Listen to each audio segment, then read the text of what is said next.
Salah satu cara untuk menjaring calon pemimpin terbaik adalah dengan konvensi, di mana 5-10 calon akan mengajukan konsep, ide, gagasan, dan saling diadu di depan panelis. Di sini akan terlihat bagaimana kehandalan mereka saling silang pandang dan bagaimana menghandle masalah sehingga kita para pemilih bisa kenal lebih jauh terhadap para calon. Seperti saat ini di Amerika terjadi pertarungan siapa wakil Partai Demokrat, siapa yang akan dijagokan untuk melawan Donald Trump di tahun 2020 untuk menjadi POTUS, President of the United States. Ada Joe Biden, mantan wakil Presiden Obama, dan juga ada jagoan saya, Bernie Sanders. Beliau juga mengajukan diri sebagai calon untuk mewakili Partai Demokrat. Saya pribadi setelah menonton konvensi mereka beberapa kali mengharap Bernie Sanders lah yang akan menjadi calon dari Demokrat. Saya bahkan berharap Sanders bisa mengalahkan Trump nanti untuk menjadi Commander in Chief. Mengapa Bernie? Karena rasanya saya memiliki something in common dalam tanda petik. Rasanya saya itu satu mazhab aliran ekonominya dengan Bernie Sanders. Dia setuju dengan modern economic theory yang digagas oleh Stephanie Kelton. Modern economic theory yang saat ini menjadi lawan berat hegemoni ekonomi dunia seperti kelompok-kelompok global elit seperti kelompok elit Bilderberg atau kaum Republikan ortodok kapitalis, Wall Street pendukung Trump, atau Yahudi Zabatai, plutokrasinya pemerintah Amerika yang siapa aja presidennya mereka selalu di belakangnya. Mereka ini incumbent, penguasa ekonomi dunia, pendukung fossil oil, pendukung batu bara, sangat berseberangan dengan konsep modern economy theory yang pro green, mendukung ramah lingkungan, mendukung baterai, mendukung energi terbarukan, mendukung bioteknologi. Kita tahu bahwa jika energi terbarukan atau juga misalnya baterai tersedia saat ini 100% atau setidaknya tahun depan deh tersedia semua 100%, maka yang paling rugi adalah pengusaha batu bara karena mendadak kebutuhan batu bara yang merusak lingkungan itu jadi turun penggunaannya. Mereka berharap masih bisa bertahan 15-25 tahun lagi.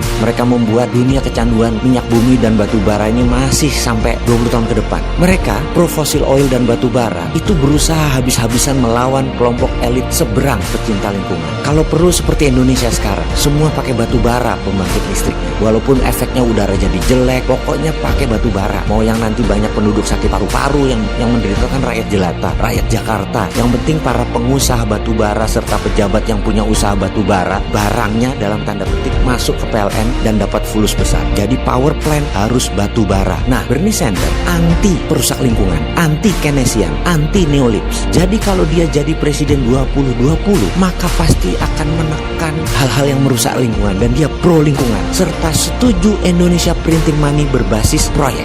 Kembali konvensi. Ini semua bisa kita dapatkan karena mereka mengajukan konsep di konvensi tersebut. Kita jadi tahu konsep bernegara calon pemimpin tersebut. Lalu, bagaimana dengan para menteri di Indonesia yang sebentar lagi dilantik untuk kabinet kerja jilid 2? Ada satu kelebihan Pak Presiden Indonesia ke-7 ini, Pak Jokowi. Beliau ini keren. Beliau sangat update dengan sosmed dan berita, menonton YouTube dan mengikuti berita bukan hanya berita di mainstream news, tapi di media-media alternatif, vlog dan lain sebagainya. Dan Pak Jokowi secara pribadi pasti kenal dengan acara seperti America Got Talent, British Got Talent, dan lain sebagainya. Jadi bagaimana kalau Pak Jokowi buat Jokowi Got Talent dalam episode Jokowi Mencari Menteri? Di mana tempat konvensinya? Gunakan Pak Jokowi punya Instagram, punya Facebook, karena udah belasan atau puluhan juta followernya. Para calon menteri tadi, misalnya siapa yang minat jadi Menteri SDM, maka mereka mengajukan konsep proposal dalam video singkat selama 5 menit. Ada puluhan nanti yang minat, mungkin ratusan, diseleksi dengan ketat lalu pilih 10 atau 15 yang terbaik. Video itu diletakkan di YouTube-nya Pak Jokowi, di Instagram-nya Pak Jokowi, di Facebook-nya Pak Jokowi. Nanti lihat komentar para netizen dan masyarakat. Lalu Bapak bisa cari 5 besar. Saya yakin dengan video ini Bapak Jokowi akan menemukan hidden treasure yang pantas mendampingi Bapak untuk 5 tahun ke depan. Mungkin dari ratusan yang mengajukan diri sebagai calon, video itu diseleksi, netizen jadi panelisnya, baru dipanggil ke istana yang 5 besar itu, baru diadu di berbagai forum kelimanya, di mainstream news, di berita utama dan lain sebagainya. Terakhir,